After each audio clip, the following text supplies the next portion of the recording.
Salam budaya. Saat ini kita berada di sebuah peninggalan masa Majapahit, tepatnya di Candi Gambar Wetan, Kabupaten Blitar. Pada situs ini, sebelum kita memasuki, kita akan melalui tangga naik menuju lokasi candi. Tangga ini merupakan tangga yang dibuat sejaman dengan candi tersebut. Di kanan kirinya terdapat dua rapala yang dikenal oleh masyarakat lokal sebagai Mbah Bodo dan Mbah Dewo. Itu istilah lokal masyarakat sini yang mensakralkan situs ini sebagai punden desa. Sekarang kita coba lihat bagian atas, kita masuki di halaman pertama, kita ikuti. Tangga ini ditata ala kadarnya, jadi model tangga ini tidak rapi seperti anak tangga masuk ke sebuah bangunan suci atau ke sebuah bangunan candi. Jadi terkesan penataannya, strukturnya itu tidak bisa teratur, tidak bisa rapi ya, seperti candi-candi atau yang umum kita temukan. Dari sisi artistisnya juga sangat kurang. Nah, tangga ini harusnya memanjang, tetapi pada bagian tengah ini terdapat sebagian yang hilang karena dulu ketika dimanfaatkan oleh perkebunan, jalur tangga ini terputus untuk transportasi truk perkebunan mengangkut hasil dari perkebunan ini sendiri. Jadi sebagian rusak, terpotong. Jadi selebar sekitar 3 meter. Jadi saya rasa cukup untuk sebuah pickup atau truk perkebunan yang memasuki area perkebunan ini. Oleh karena itu nanti akan kita lakukan pemulihan kembali tangga ini supaya tangga ini kembali asli seperti sebelum ada pemotongan tangga untuk jalan pada masa yang lalu seperti itu. Sekarang kita naik ke sana. Jadi tangga-tangga ini kelihatan ya, batunya ada yang acak gitu ya, ada batu kali, kemudian ada batu balok yang memang batu untuk struktur tangga, tetapi ada juga beberapa batu yang menggunakan bagian-bagian dari penyusun candi yang mungkin tidak dipakai. Jadi ada beberapa bagian tepian candi itu kita temukan pada susunan tangga ini. Nah, oke. Sekarang kita sampai pada pintu masuk ke halaman pertama. Nah, pintu masuk halaman pertama seperti ini bentuknya. Jadi tangga masuknya itu tidak menggunakan pipi tangga, tetapi polos. Kemudian ada 3 penampil di kanan kiri. Kemudian bagian sayapnya terdapat sebuah talut. Jadi ada talut menggunakan batu balok yang dibuat kasar gitu ya, tetapi tidak memanjang sampai penuh. Hanya sebatas 2 meter di kanan kiri. Nah, di kanan kiri depan ini juga ditandai seperti umumnya pintu masuk sebuah candi atau halaman. Itu terdapat sepasang 2 rapala. 2 rapala ini hasil dari ekskavasi pada tahap ketiga. Itu ditemukan tahun 2016. Ini kita temukan ada 2 rapala ini, dan kita sudah lakukan pemindahan kembali dengan menempatkan pada tempat yang semestinya. Nah, sekarang kita naik ke halaman 1. Di kondisi existing dari tangga halaman 1 sekarang seperti ini, dan nanti akan kita lakukan pemulihan pada saat pemugaran secara keseluruhan Candi Gambar Wetan. Pada halaman 1 kita lihat beberapa titik itu kita temukan di sisi utara. Itu terdapat satu batur, ya. Ada fondasi batur teras yang ini mirip dengan di Candi Penataran. Artinya pada halaman 1 ini merupakan halaman yang digunakan untuk prepare dalam prosesi religi di Candi Gambar Wetan ini. Jadi ini lumayan sangat luas sisa baturnya, dan nanti bisa kita lakukan rekonstruksi. Batur ini merupakan batur terbuka dengan menggunakan tiang-tiang dan atap dari bahan yang sudah lapuk. Yang tersisa di sini adalah ada beberapa dari bantalan umpak tiang yang masih in situ. Ini sebagai penanda, sebagai petunjuk bahwa bangunan ini dulu menggunakan tiang kayu. Kemudian sebagian besar dari halaman ini tertimbun material dari longsoran bukit di sisi timur maupun dari hasil sisa-sisa erupsi Gunung Kelut yang telah terjadi beberapa kali meletus, dan pada tahun 1919 ini merupakan letusan terbesar yang menyebabkan banyak penumpukan sedimen batuan dan pasir. Kita sekarang menuju ke halaman kedua. Halaman kedua posisinya sama seperti pada halaman 1, jadi ini dulu juga terpendam. Tetapi pada levelnya ini lebih tinggi. Jadi halaman kedua lebih permukaan tanahnya itu lebih naik lagi daripada halaman 1, sehingga kita bisa melihat nanti bahwa candi ini mempunyai landscape itu berundak teras 3 halaman mengikuti kontur yang ada di perbukitan ini. Nah, sekarang kita lihat di halaman ini di pintu masuk halaman kedua. Ini kita juga melihat kondisi bahwa pintu masuknya juga sama dengan pintu pertama, halaman pertama, tetapi ini lebih sederhana lagi karena tidak menggunakan pipi tangga. Tetapi ada satu buah batu yang diperkirakan merupakan atap dari sebuah gerbang. Di sini kondisi arca dua rapalanya lebih kecil. Jadi semakin masuk, semakin ke halaman dalam, ini dua rapalannya semakin mengecil. Beda dengan yang di depan. Dan ini juga kita temukan pada tahun 2017. Kita temukan dua arca dua rapala yang masih relatif utuh.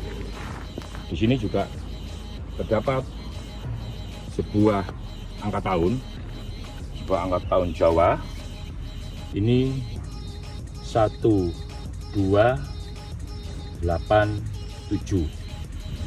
Nah, angka ini merupakan angka tahun Saka, dan penempatannya ini berada di ambang pintu. Hanya saja sekarang kondisinya sudah terdadak di bawah. Kondisi di pintu kedua ini relatif lebih rusak daripada yang di halaman 1. Terlihat dari hasil ekskavasi menunjukkan beberapa batunya sudah berserakan. Tetapi yang menarik di sini itu ada sebuah saluran air.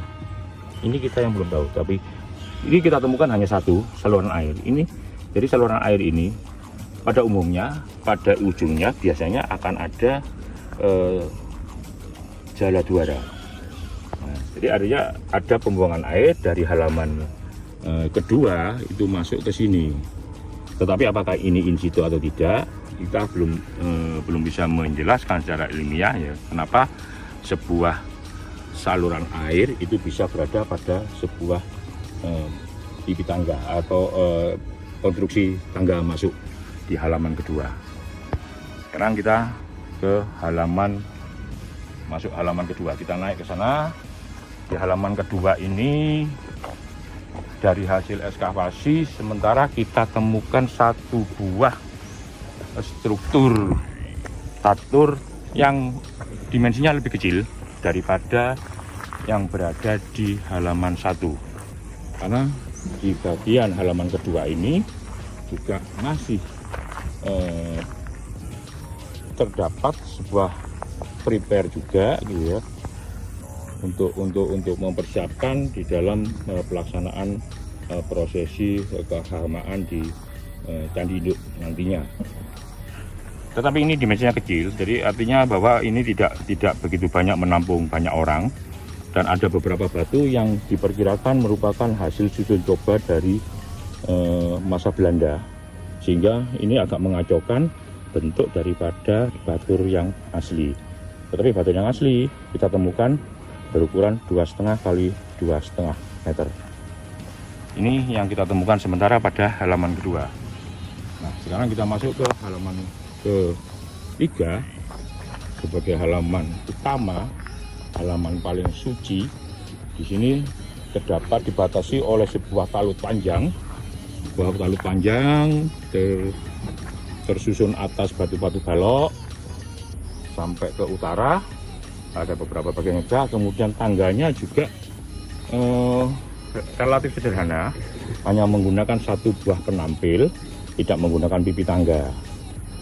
Tersusun atas balok-balok panjang, tetapi di sini seharusnya juga ada dua rapala satu pasang, tetapi ini belum kita ketemukan apakah ini masih terpendam ataukah memang sudah diselamatkan pihak Belanda ke tempat lain. Kita ikuti, kita naik ke sana. Nah, di halaman ini, pada halaman ketika kita masuk ke halaman 3, ini akan terdapat sebuah jalan setapak terbentuk dengan susunan batu-batu kali atau batu-batu gundul. Ini sampai menuju ke Candi Induk, tetapi sebagian ini juga telah hilang. Nah, di dalam halaman ketiga ini terdapat 4 buah struktur candi, 1 candi induk, 2 candi perwara, dan 1 buah altar sajian. Ini kondisi sekarang sebagian besar memang telah rusak, dan kita sudah mencoba memulihkan dari candi kedua. Pada candi kedua, coba kita telusuri dari sisi utara, terdapat rangkaian cerita yang dipahatkan pada dinding yang dibaca secara pradaksina. Jadi karena candi ini sebuah candi pemujaan, oleh karena itu penempatan relief ceritanya itu dilakukan secara pradaksina menganankan candi. Jadi mengikuti arah jarum jam, dan itu untuk pemujaan terhadap dewa. Jadi dewa yajna namanya ya, prosesnya itu dewa yajna. Dan ini kita mulai dari sudut utara, dari dinding utara. Ini adalah cerita Bubuk Sah Gagang Aking. Ini relatif lengkap daripada cerita-cerita sejenis yang ada di candi lain. Karena di sini cerita Bubuk Sah Gagang Aking itu dimulai ketika kehidupan mereka itu belum menuju ke pertapaan. Mereka belum bertransformasi ke pendeta, ke biksu atau ke resi. Jadi kehidupan mereka kehidupan masyarakat biasa, di mana mereka melakukan perburuan binatang, mereka melakukan pembunuhan, perburuan, kemudian membawa pulang hasil buruannya gitu. Jadi mereka hidup berfoya-foya.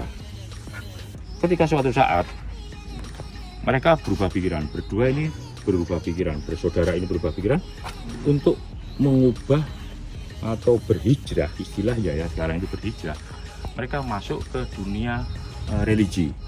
Mereka masuk ke sebuah pertapaan. Mereka berdiskusi di sini, berdiskusi tentang kehidupan di pertapaan. Tetapi kehidupannya ini tetap mengikuti, yang salah satu itu tetap mengikuti pola hidup mereka sebelum masuk pertapaan. Jadi Bubuk Sah ini tetap hidup dengan dunianya. Dia menjadi resi tetapi tetap mengikuti cara hidup yang lama. Dia makan apapun bebas. Sedangkan yang Gagang Aking, dia menerapkan pola bertapa yang tidak makan, tidak minum, sehingga itu mempengaruhi dari fisik badan mereka. Yang satu gemuk, yang satu tambah kurus. Nah, suatu ketika inilah pengujian oleh Kalawijaya. Kalawijaya utusan dari Nirwana, kemudian diuji kesetiaannya terhadap paham mereka atau ideologi mereka terhadap sebuah kehidupan pertapaan. Ini kehidupannya. Ini Kalawijaya dalam bentuk singa atau harimau yang menawarkan kepada Gagang Aking apakah dia bersedia untuk dimakan oleh sang singa. Dia tidak mau. Kemudian sang singa ini kemudian berpindah kepada Bubuk Sah. Apakah dengan pertanyaan yang sama, apakah dia mau dimakan? Jawabannya, dia mau karena dia juga mempunyai pola makan yang sama dalam kehidupannya. Dia juga makan sembarang, kalau suatu saat saya dimakan, dia pun harus rela. Nah, seperti itu akhirnya Gagang Aking dan Bubuk Sah ini mendapatkan hasil yang berbeda di dalam proses penyempurnaan kehidupan religinya. Bubuk Sah akhirnya dibawalah oleh Kalawijaya menuju surga. Kemudian dia diperbolehkan untuk menunggang Kalawijaya untuk ikut naik ke surga. Sedangkan Gagang Aking seharusnya dia juga ikut, tapi diajak, hanya saja pada relief ini hilang. Akhirnya kita ganti batu. Di sini di belakang ini sebenarnya harusnya ada tokoh Gagang Aking yang mengikuti Bubuk Sah dengan memegangi ekor singa jelmaan dari Kalawijaya. Kemudian pada tahapan akhirnya di Nirwana, Bubuk Sah itu menikmati seluruh kehidupan religinya dengan tetap bersukacita, dengan tetap mendapat perlakuan istimewa. Dia diberi makanan sepuasnya dengan ini kehidupannya. Mereka makan daging dengan membakar daging kemudian memakannya, dan gambaran daripada Kalawijaya itu kemudian berubah dari singa. Kalawijaya kembali ke bentuk asalnya seperti ini. Nah, kemudian ada beberapa relief yang menunjukkan relief dekorasi, tapi itu menunjukkan sebuah arti tentang bangunan ini memiliki paham atau siapa toh yang didewakan di sini. Nah, di sini ada beberapa simbol, antara lain ini, di sini di dinding sisi selatan ini terdapat satu buah hiasan. Ini adalah hiasan Kalamata 1. Kalamata 1 ini sebenarnya merupakan manifestasi dari penggambaran seorang Siwa. Jadi candi di sini ini adalah candi yang orientasinya itu adalah Siwaistis. Meskipun candi ini ada berjumlah ada 3 buah. Oke, demikian yang bisa saya sampaikan bercerita tentang kondisi dari Candi Gambar Wetan, khususnya pada Yang terakhir pada candi kedua ini ya, tentang Buku Sah Kakang Ageng. Kemudian untuk selanjutnya pada episode selanjutnya akan kita kupas candi yang induk dan candi Perwara. Demikian dan salam budaya.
Na na na